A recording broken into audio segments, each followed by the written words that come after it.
नमस्कार, आप देख रहे हैं आज तक। मैं हूं आपके साथ रोहित सरदाना। शाम के 5 बजने वाले हैं और वक्त हो गया दिन की सबसे बड़ी बहस का, यानी कि दंगल का। ईद के लिए सामूहिक नमाज की इजाजत दे दी जानी चाहिए।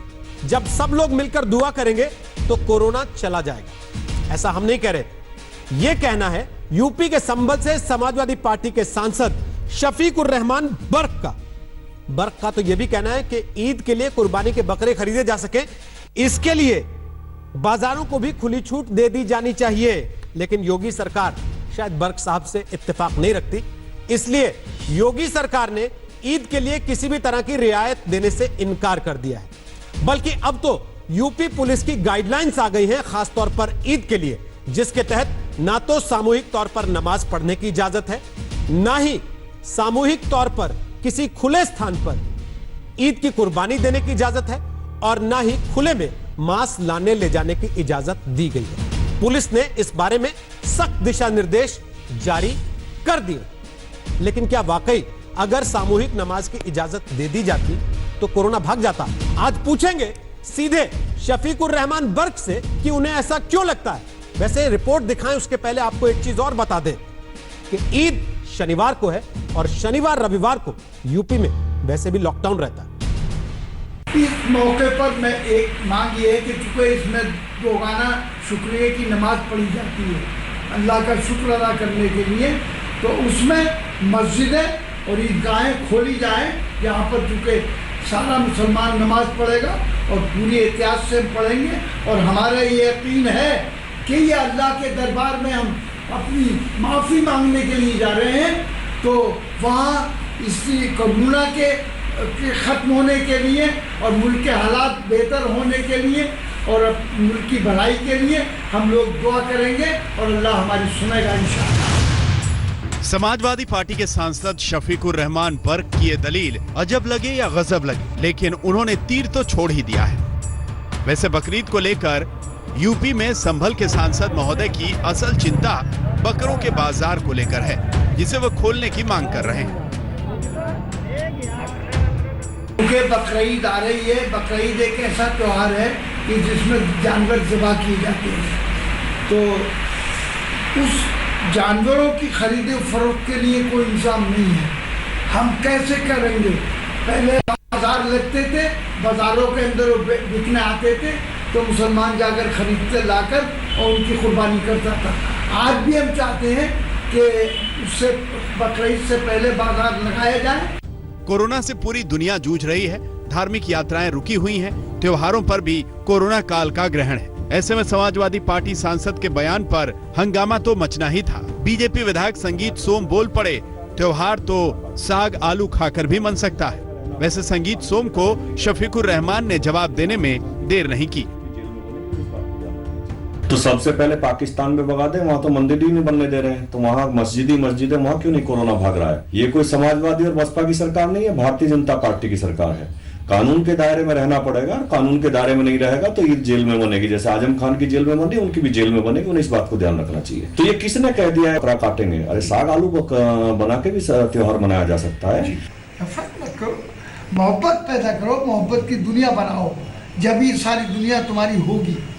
हाँ, हम चाहते हैं कि देश के अंदर हम जो गरीब हैं, जो पिछड़े हुए हैं, जो बहुत माजूर हैं, कोई बेचारा विकलांग है, कोई कुछ है, किसी को खाने को नहीं मिल रहा, उन्हें देखो 80 करोड़ ऐसे लोग हैं जो इस देश में रहते हैं जिनके खाने की व्यवस्था नहीं है उनकी, और हम कुछ नहीं कर रहे हैं उसमें। बहरहाल इस राजनीति के बीच उत्तर प्रदेश के डीजीपी की ओर से त्योहारों को लेकर गाइडलाइन जारी की गई।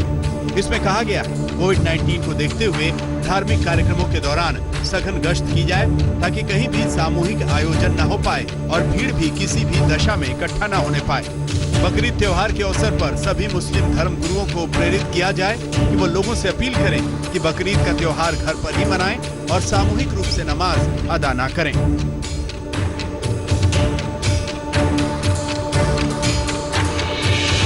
कुर्बानी, बकरे की कुर्बानी से ज्यादा जरूरी है इंसानी जानों को बचाना। मुझे लगता है इस पर उन्हें अपील करना चाहिए थी कि हम सब लोग इस वक्त जिस तरह से पूरी दुनिया कोरोना के आगे घुटने टेक रही है, वहीं हमारे हिंदुस्तान में लोग कोरोना से कितना परेशान हैं और उनके लिए क्या सरकार इंतजाम कर रही है। हमारी जरूरत इस बात की है कि हम सब मिलकर उनकी जानें बचाने, इंसानी जानें बचाना ज्यादा जरूरी है बनिस्बत ऐसे वक्त में कुर्बानी, क्योंकि ये कुर्बानी अल्लाह को ज्यादा पसंद आएगी जो हम इंसानों के लिए करेंगे। संभल से अनूप कुमार के साथ आज तक ब्यूरो। तो आपको बताते हैं कि दंगल में आज हमारे साथ कौन कौन से खास मेहमान हैं। हमारे साथ हैं समाजवादी पार्टी के सांसद शफीकुर रहमान बर्क, जिनके बयान के बाद यह पूरा मसला शुरू हुआ। हमारे साथ हैं सुधांशु त्रिवेदी, जो कि बीजेपी के नेता प्रवक्ता हैं और साथ ही राज्यसभा के सांसद हैं। हमारे साथ हैं अभिषेक मिश्रा, अखिलेश यादव की सरकार में मंत्री रह चुके हैं, समाजवादी पार्टी के नेता और प्रवक्ता हैं। हमारे साथ हैं संगीत रागी, जो कि दिल्ली यूनिवर्सिटी में पढ़ाते हैं, वैसे राष्ट्रीय स्वयंसेवक संघ से जुड़े हैं। और हमारे साथ हैं एमएच खान, जो सामाजिक कार्यकर्ता हैं, राजनीतिक विश्लेषक हैं और बहुजन समाज पार्टी के समर्थक कहे जाते हैं। आप सबका स्वागत है दंगल में। सबसे पहले शफीकुर रहमान बर्क, अगर आपको मेरी आवाज ठीक से सुनाई दे रही है तो मेरा पहला सवाल यह है, आपको क्यों लगता है ईद की नमाज सामूहिक होगी तो कोरोना भी चला जाएगा, ठीक हो जाएगा? ये तो अपने अकीदे और ईमान की बात है। हम अल्लाह पर भरोसा करते हैं, उसको पूरा यकीन रखते हैं। जो काम हमसे नहीं हो सकता वो खुदा ही हमारा पूरा करना है, और सारी दुनिया का निजाम उसके हाथ में है, मौत जिंदगी उसके हाथ में है। और हम कोई गलती करते हैं तो उसी की दुआ मांगते हैं कि वो हमें माफ कर दे।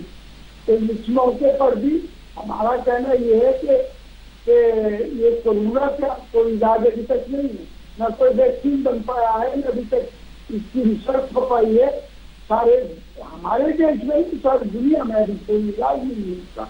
तो हम ये समझते हैं कि ये यकीनन कोई बीमारी नहीं, बल्कि अल्लाह की तरफ से एक अज़ाब है। हमने जो खताएं गलतियां की है उसकी हमें सजा मिल रही है। तो हम अल्लाह से अपनी इस सजा को माफ करने के लिए दुआ मांगना चाहते हैं। दुआ तो रोज मांगते हैं, सब मांग रहे हैं, लेकिन इस वक्त सब मुसलमान एक जगह होंगे और ईद की नमाज पढ़ेंगे तो सब मिलकर दुआ मांग लेंगे। और सारे मुल्क के लिए, देश के लिए, हर छोटे बड़े हर इंसान के लिए, कोई किसी कौम बिरादरी का हो, और मुल्क की भलाई के लिए, तरक्की के लिए, हिफाजत के लिए हम दुआ करना चाहते हैं। और दुआ करेंगे तो हमें यकीन है कि वो अल्लाह हम गिड़गिड़ाकर, रोकर, आंसू बहाकर कहेंगे माफ कर देगा। और यकीनन बर्क साहब, मिल जाएगी, यकीन के साथ कह रहे हैं। बर्क साहब, आप बुजुर्ग आदमी हैं। हमने एक प्रपोजल रखा है कि हमारी तरफ से कोई हुक्म हो रही है या हमें हुक्म करने का।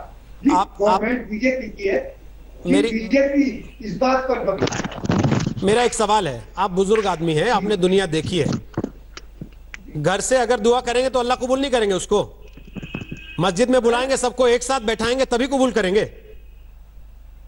ये तो हम अपने अकीदे की बात है कि हम एक काम आदमी अकेला करे, दो आदमी मिलकर करे, और उसमें बहुत से मिलकर करे तो किसी की तो दुआ, उसमें भी अच्छे बुरे नेक बद सब तरीके होते हैं।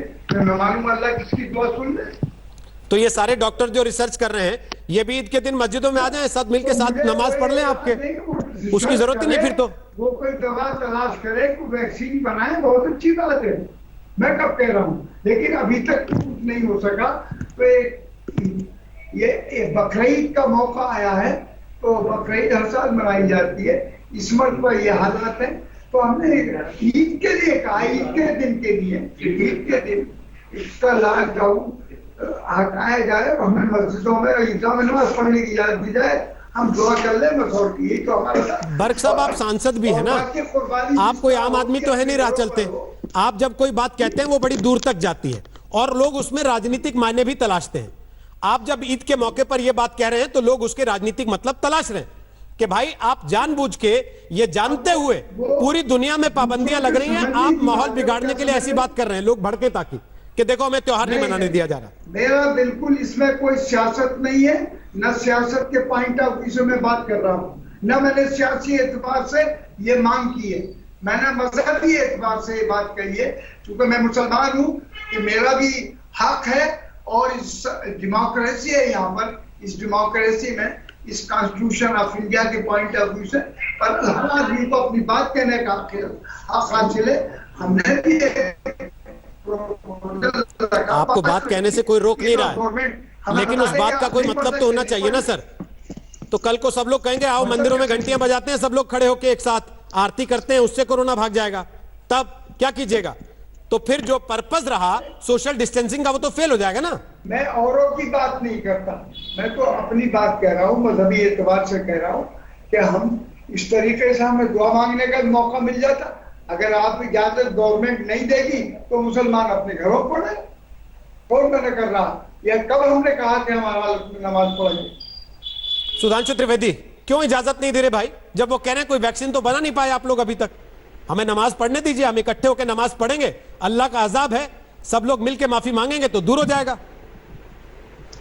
देखिए रोहित जी, जहां तक धार्मिक आयोजनों की बात है, जब से कोरोना की महामारी आई, लॉकडाउन लगा, नवरात्र गुजर गई, मंदिर एक भी नहीं खुले, शिवरात्रि, इसके बाद आप देखिए रामनवमी, बौद्धों का सबसे प्रमुख त्योहार बुद्ध पूर्णिमा, जैनों का महावीर जयंती, ईसाइयों का ईस्टर, इवन ईद भी इसमें गुजरी, किसी ने कोई सवाल नहीं उठाया।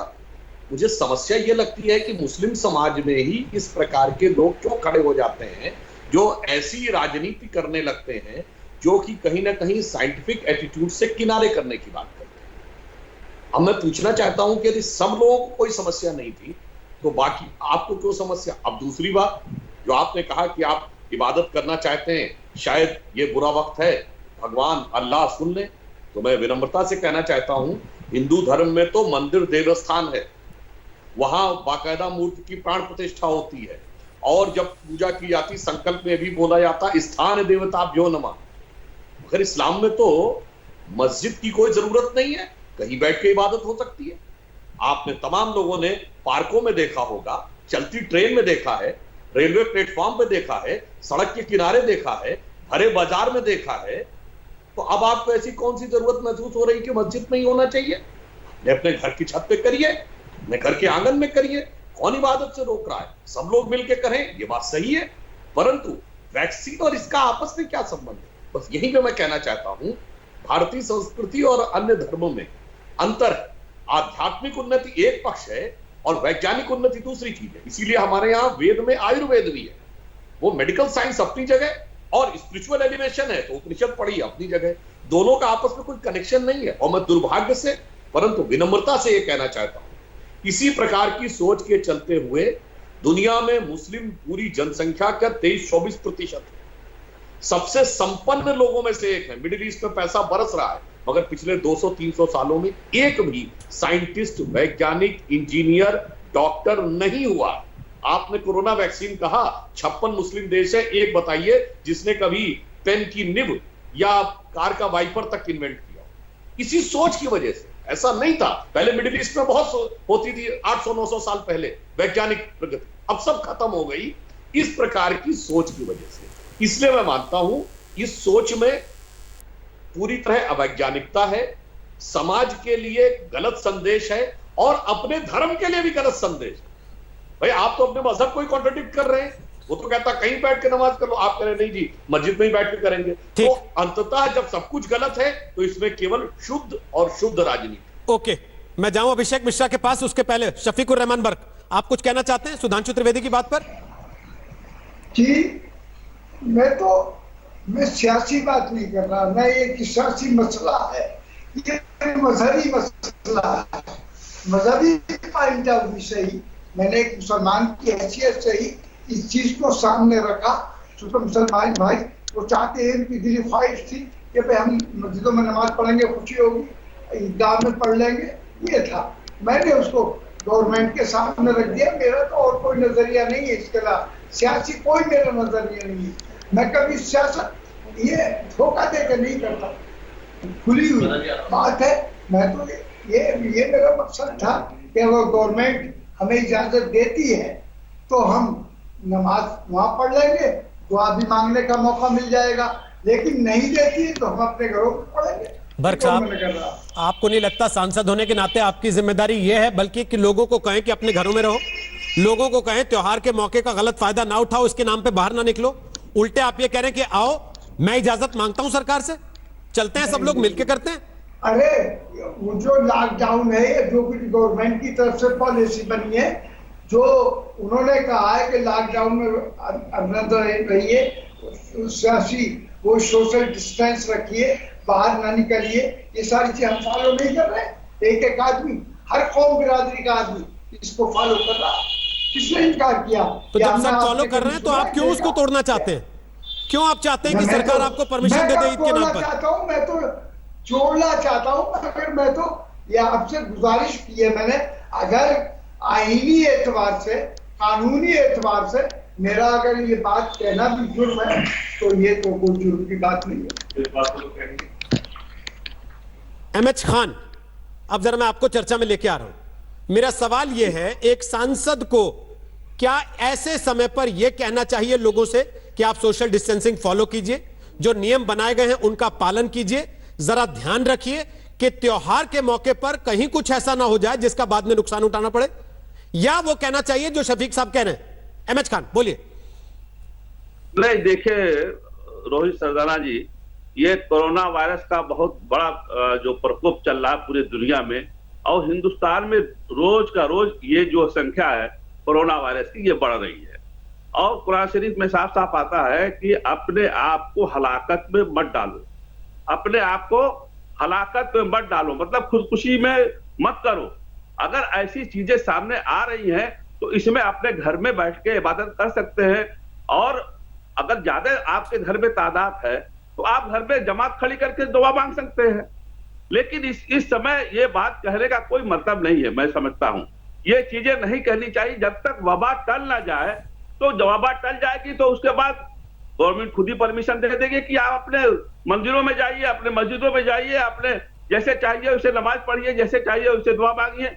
लेकिन सवाल इस बात का है कि इसी बात को लेकर के जब दूसरे लोग तक गुजर करते हैं तब वहां राजनीतिक द्वेष और असंप्रदायिकता की बात आ जाती है।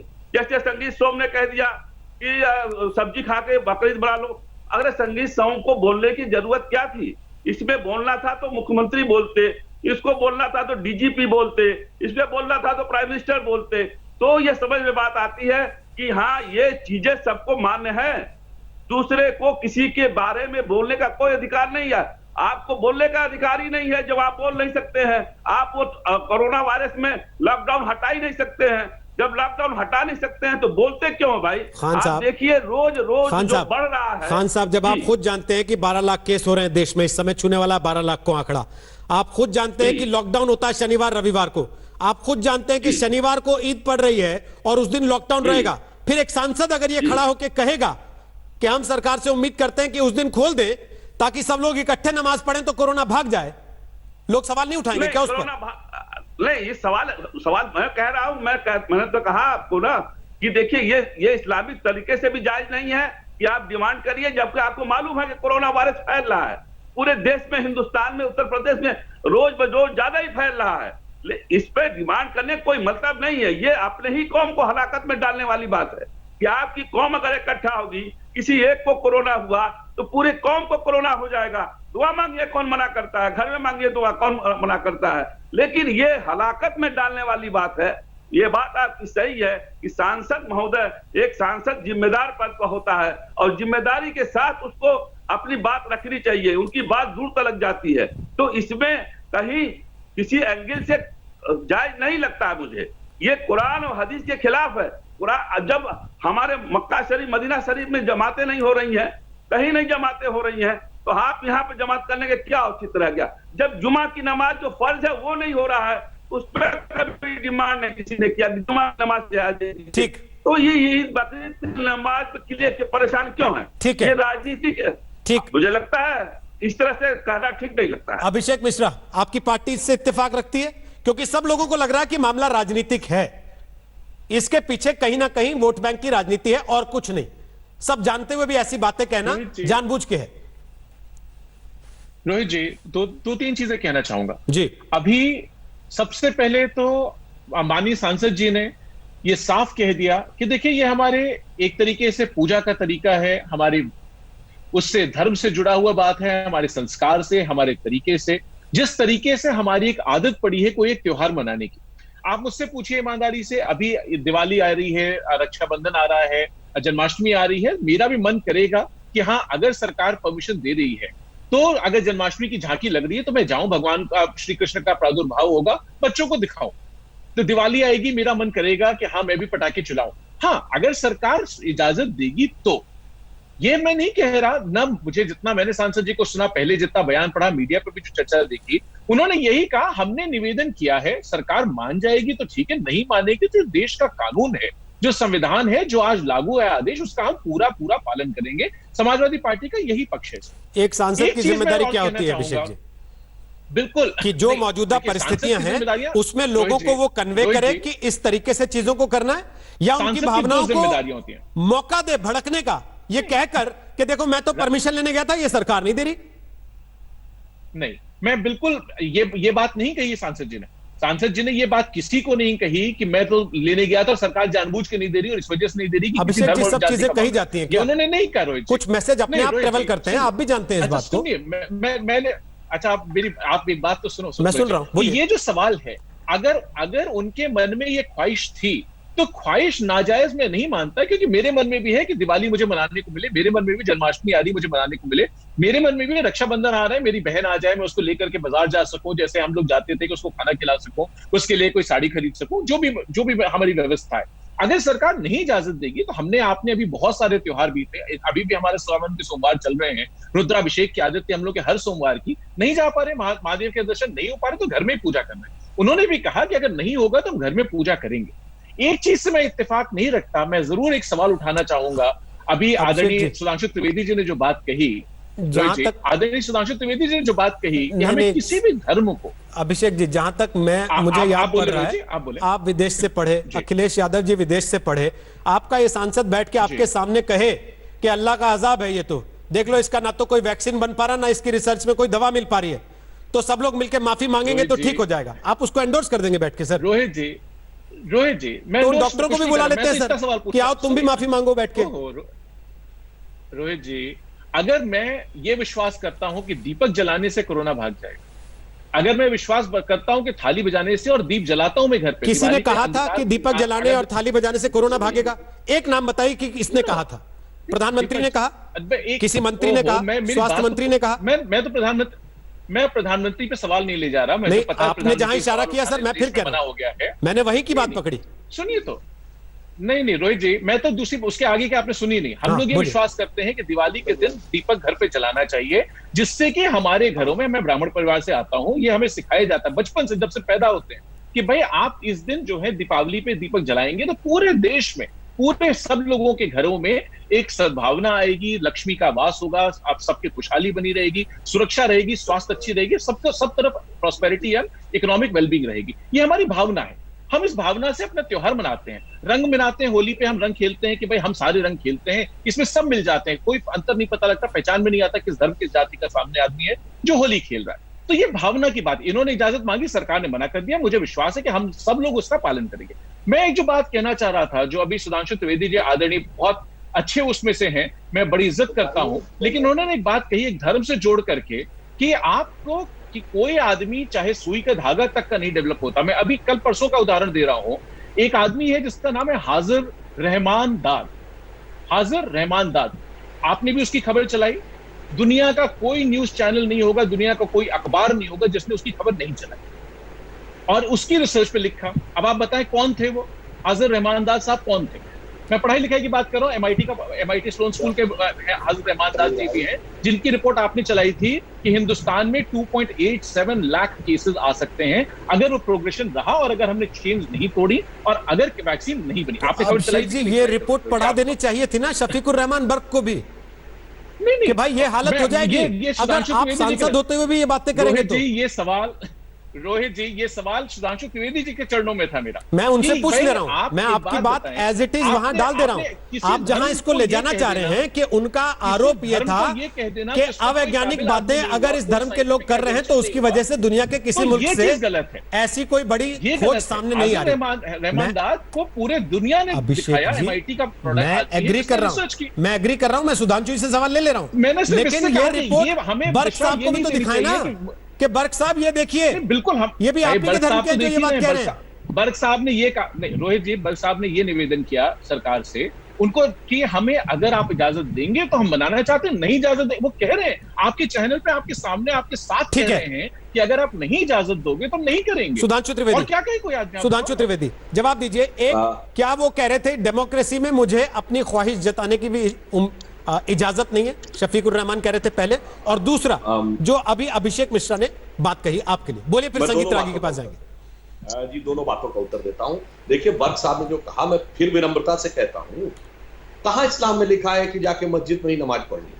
दो में से एक बात मान लेंगे, यदि वो इस पे आग्रह करते हैं कि उनको सरकार से यह परमिशन चाहिए कि मस्जिद में नमाज पढ़नी, तो आगे से कोई सड़क के किनारे, बाजार में, पार्कों में नमाज पढ़ता ना नजर आए। अब अगर वहां पढ़ते तो कहीं भी पढ़ सकते हैं, क्या समस्या है? एयरपोर्ट के अंदर नमाज पढ़ने के, इंटरनेशनल एयरपोर्ट्स में जाइए, कोई समस्या नहीं। मंदिरों में ऐसा नहीं होता, वहां तो स्थान विशेष की बात होती है। जो अभिषेक मिश्रा जी कह रहे थे बिल्कुल सही बात है, जन्माष्टमी भगवान कृष्ण की मूर्ति के सामने ही मनेगी और कहीं नहीं मन सकती, नमाज कहीं भी हो सकती है। तो इसलिए जैसे अब अगर है 21 मार्च को प्रधानमंत्री जी ने आह्वान किया था घंटी बजाने का, थाली बजाने का, सब लोग अपने अपने घरों में कर रहे थे, ये तो नहीं कहा गया कि एक रैली की तरह आके कर दो।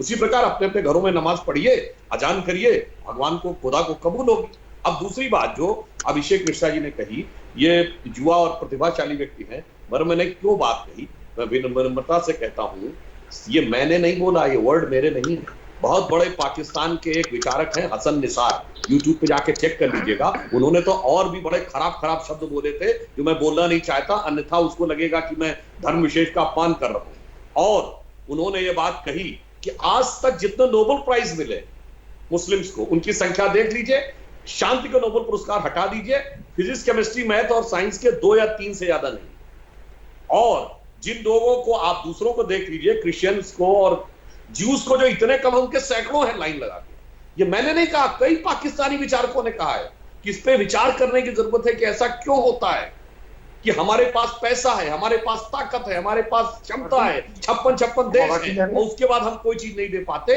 कारण चाहे जाने में या अनजाने में जो वर्क साहब कर रहे हैं, या हमारे यहाँ जो मुस्लिम राजनीति करने वाली पार्टियां हैं, वो ऐसी चीजों को आगे बढ़ाती हैं कि साहब कोरोना जो है वो इस चीज से भागेगा। कोरोना अलग चीज है, आध्यात्मिक उन्नति अलग चीज है। ठीक है। और फिर मैं एक बात ये भी कहना चाहूंगा, कहना नहीं चाहिए, अगर आप देखें तो उन विचारक ने तो और भी बोला था। उन्होंने कहा कि साहब तुम हथियार लेके कहां से आते हो? वो अमेरिका से, जिन हथियारों की फैक्ट्रियों पे यहूदियों का मैनेजमेंट है, पैसा लेके आते हो ईसाई अमेरिका से। उन्होंने कहा और जो कम्युनिस्ट मुनाफिक है चाइना का, उससे पैसा लेते हो और उसके बाद कहते हो कि हम जिहाद कर रहे हैं। ये मेरे शब्द नहीं है, आप यूट्यूब पे जाके देख लीजिएगा, कई लोगों ने बात की। सुधांशु जी, लेकिन मानसिकता की तरफ ले आज का मसला जिहाद नहीं है, आप भी जानते हैं। आज का मसला यह है कि क्या एक सांसद प्रतिनिधि को ऐसे मौके पर जब पूरे देश में केस 12 लाख के पार जा रहे हैं, सरकारें लड़ रही हैं इस बात से कि कैसे सोशल डिस्टेंसिंग को मेंटेन करके रख लिया जाए, सरकारों के सामने नौबत ये आ रही है कि एक तरफ विज्ञापन चलता है अनलॉक के दौर में प्रवेश कर रहे हैं, और दूसरी तरफ आए दिन कोई राज्य कह रहा हम 4 दिन लॉकडाउन, कोई राज्य कह रहा हम 5 दिन लॉकडाउन, कोई राज्य कह रहा हम 10 दिन लॉकडाउन, कोई राज्य कह रहा हम वीकेंड लॉकडाउन, कोई राज्य कह रहा हम मिड वीक लॉकडाउन कर रहे हैं। क्या सांसदों को ऐसी बातें करनी चाहिए ख्वाहिश के नाम पे भी कि लोगों को मस्जिद में जाने दो, नमाज पढ़ने दो? संगीत रागी अपनी बात रख लीजिए पहले, फिर अभिषेक जी आपके पास आऊंगा। माफी चाहते हो क्योंकि संगीत जी बोल नहीं पाए अभी तक। बोलिए संगीत जी। आ रहा हूं खान साहब आपके पास। देखिए रोहित जी, ये धर्म की कड़ाही में सिर्फ राजनीति की चाशनी बनाने की तैयारी है, और ये पूर्णतः राजनीतिक शरारत से ज्यादा और कुछ नहीं है। ये सिर्फ सांसद महोदय ने नहीं कहा है, आपने देखा होगा कि आज देवबंद के तरफ से भी ये शायद जारी हुआ है कि योगी सरकार से उन्होंने कहा है कि लॉकडाउन खोल देना चाहिए। यानी कि मुझे लगता है कि कहीं ना कहीं राजनीतिक जो लोग हैं और देवबंद दोनों मिलकर के इस बात को आगे बढ़ाना चाहते हैं, और एक प्रकार से ये बात करना चाहते हैं कि देखिए हमें अपने धर्म को जीने का भी अधिकार योगी सरकार के अंदर प्राप्त नहीं हो रहा है। मुझे लगता है कि सांसद महोदय की भाषा और मौलाना साद के तर्क, उन दोनों में कोई बुनियादी फर्क नहीं है। यदि आपको ईद मनाना ही है, आपको यदि त्योहार मनाना ही है, तो मैं उसको दोहरा नहीं रहा हूं, ये घर से भी आप कर सकते हैं। आज के दिन में सावन के महीने में लाखों लोग बैजनाथ धाम जाया करते थे, लाखों लोग हरिद्वार जाया करते थे। सरकार ने उनको यदि बंद कर दिया तो किसी ने इस पर आवाज नहीं उठाई। यदि शिवरात्रि का पर्व आया तो किसी ने ये आवाज नहीं उठाई। और माफ कीजिएगा, पैनल पर एक व्यक्ति कह रहे थे कि यदि हमें भी ख्वाहिश है रक्षाबंधन है। देखिए, मुझे आज तक पता नहीं है कि हिंदू समाज के किसी भी कोने से इस प्रकार की ख्वाहिश आई है। हम गलत चीजों को तर्क से पुष्ट करने के लिए इस प्रकार का तर्क करते हैं कि हम भी तो ख्वाहिश रख सकते हैं, हम भी तो ख्वाहिश रख सकते हैं जन्माष्टमी के लिए।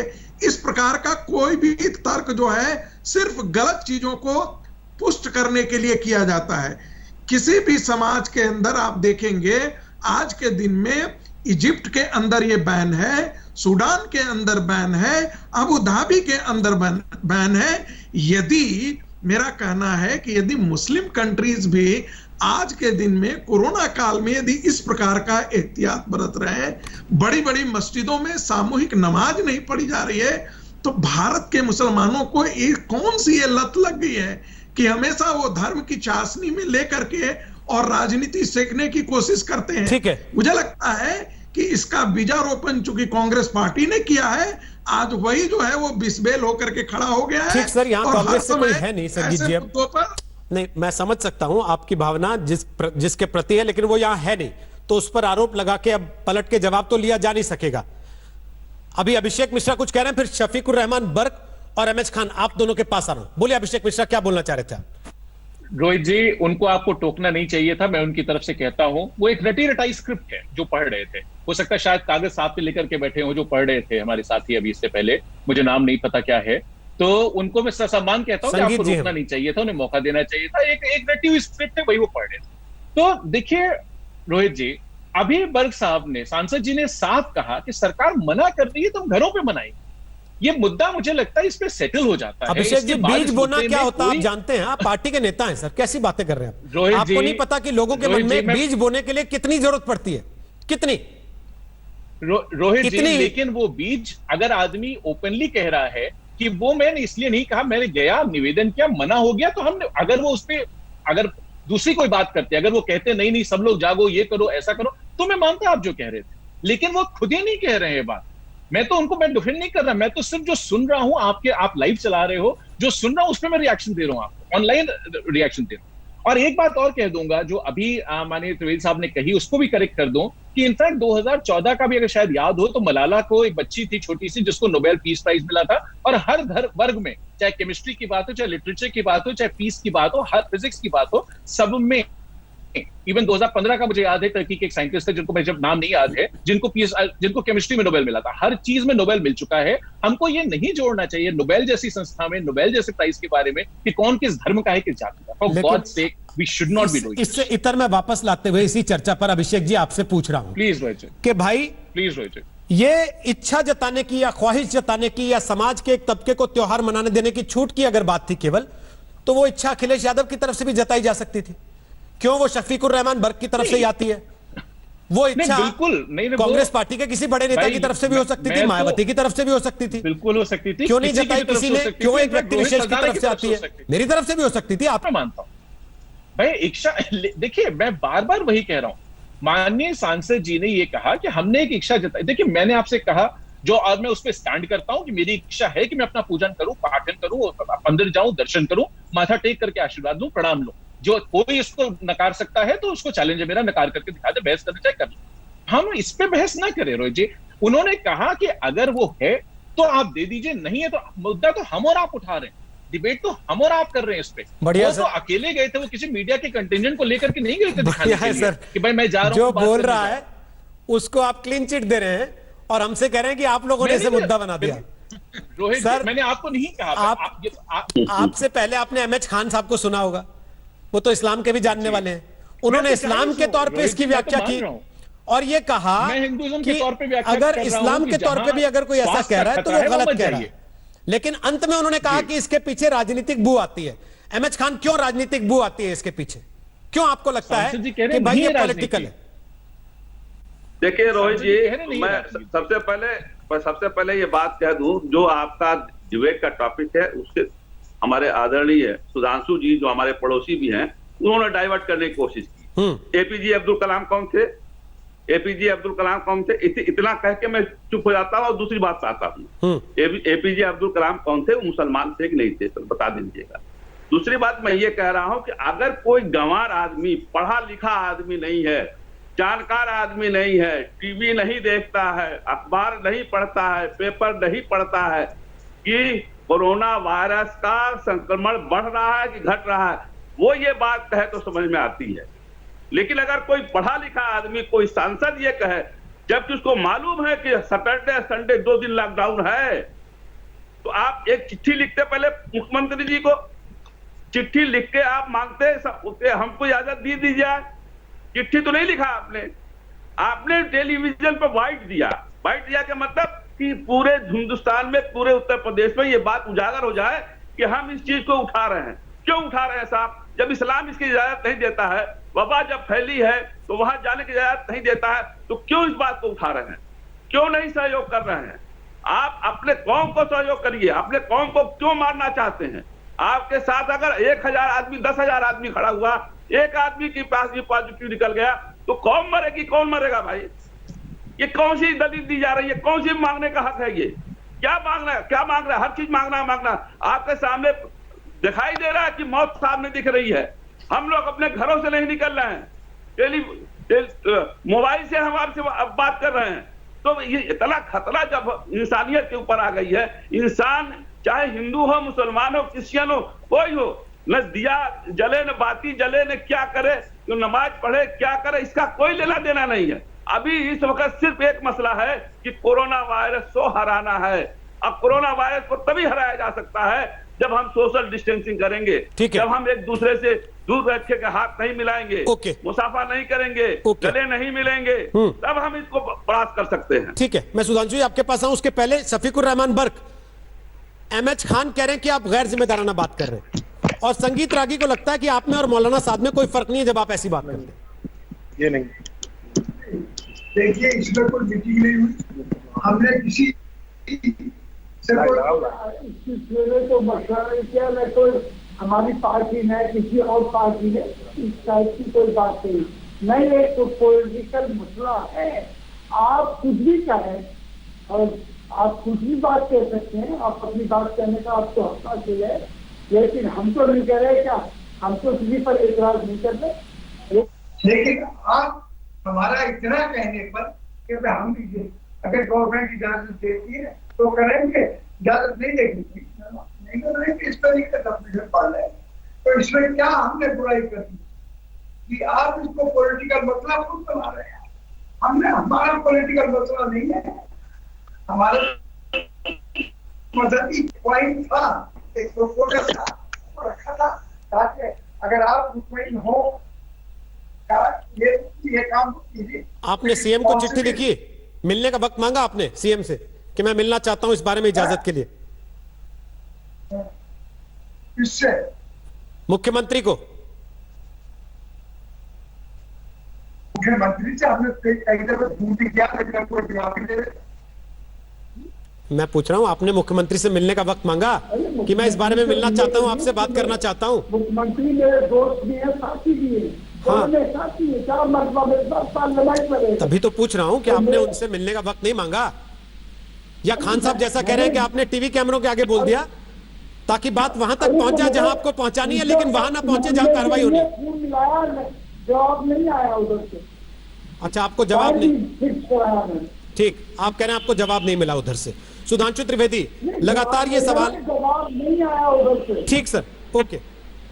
सुधांशु त्रिवेदी, लगातार ये सवाल उठ रहा है कि आप इसको बड़े कैनवास पर ले जाने के नाम पर एक धर्म विशेष के प्रति जानबूझकर टारगेट करते हुए बातें कर रहे हैं, और यही आरोप यूपी की सरकार पर भी लग रहा है।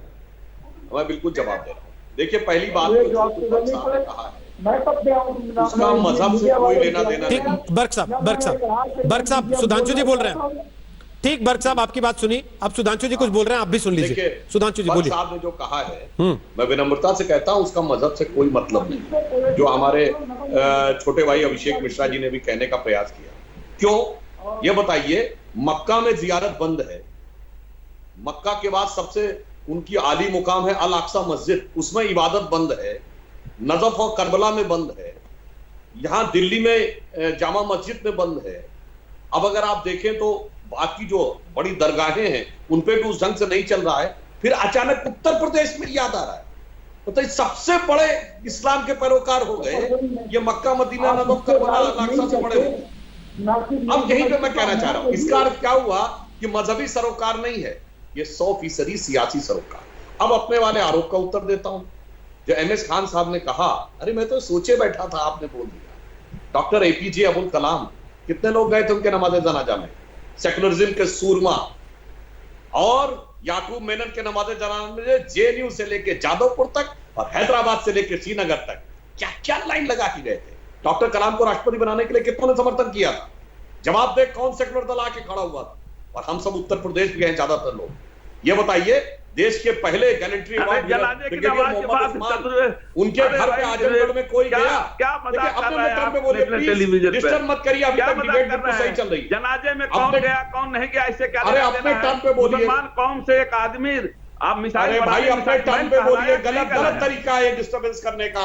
खान साहब खान साहब रुकिए ना, काम क्यों कर रहे हैं? खान साहब ये बोल रहे हैं, उसके बाद आपके पास आ जाऊंगा ना, आप बोलिएगा अपनी बात, तब इनको बोल लेने दीजिए। आपको पसंद नहीं आया फिर आप जवाब दीजिए। राष्ट्रपति बनाने के लिए कलाम साहब को आपकी पार्टी ने समर्थन दिया या नहीं? कांग्रेस ने समर्थन दिया या नहीं? समाजवादी पार्टी ने समर्थन दिया नहीं?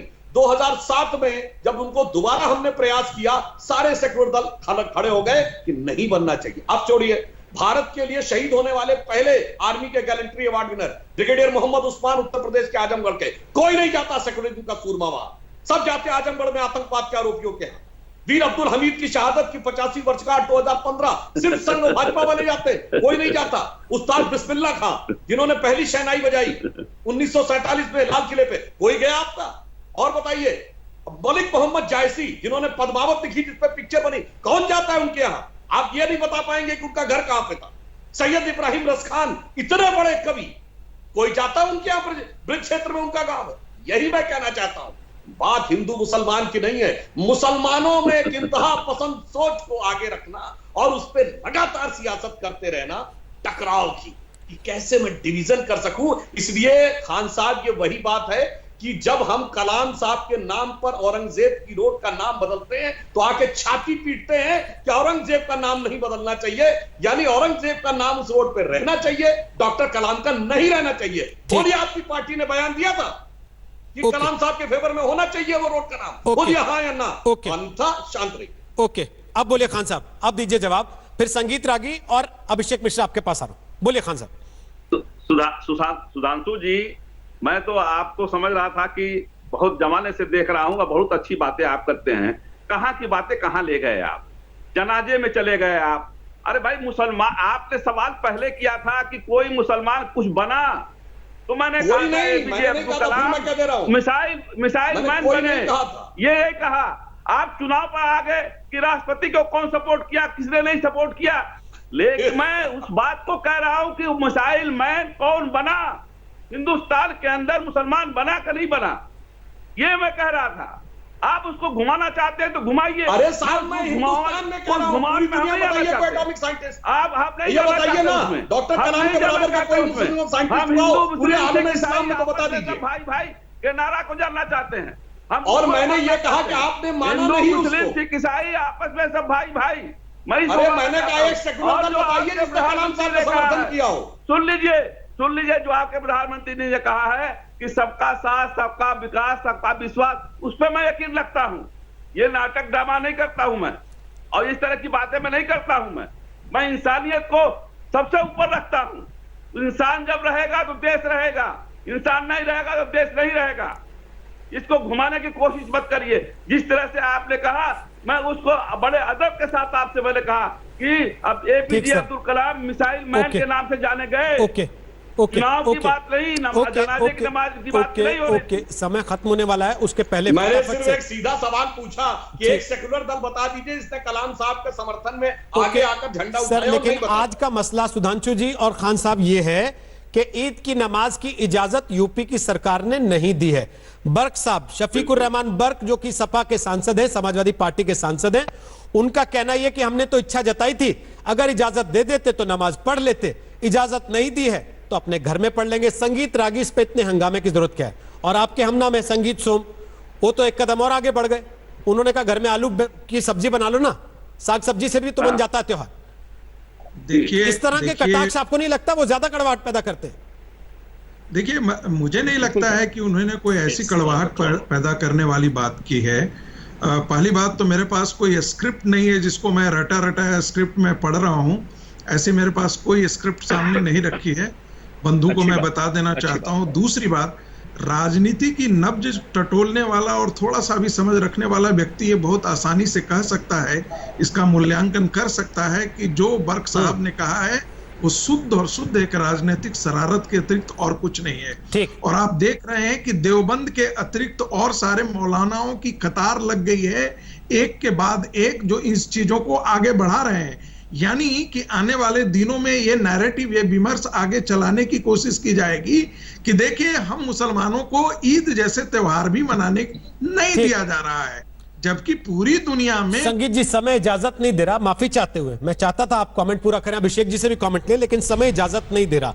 पर सवाल यह है कि बड़ी मुश्किल से एक लंबे समय के बाद कोरोना को बीमारी की तरह देखा जाने लगा, हिंदू मुसलमान के चश्मे से देखना बंद किया गया। क्या एक बार फिर कोरोना को हिंदू मुसलमान के चश्मे से दिखाने या देखने की कोशिश हो रही है? दंगल के आखिरी पड़ाव पर आपको बता दें, जो हमने सवाल आज आपसे पूछा था वो सवाल था, क्या कोरोना के नाम पर फिर से हिंदू मुसलमान की राजनीति हो रही है? जवाब आपके सामने टेलीविजन स्क्रीन पर है। लोगों की राय क्या? नमस्कार, मैं हूं अंजना ओम कश्यप। हमें उम्मीद है ये वीडियो आपको पसंद आया होगा। लेटेस्ट खबरों के लिए यूं ही देखते रहिए आज तक, और इस वीडियो के पसंद आने पर लाइक, शेयर एंड सब्सक्राइब करना ना भूलें।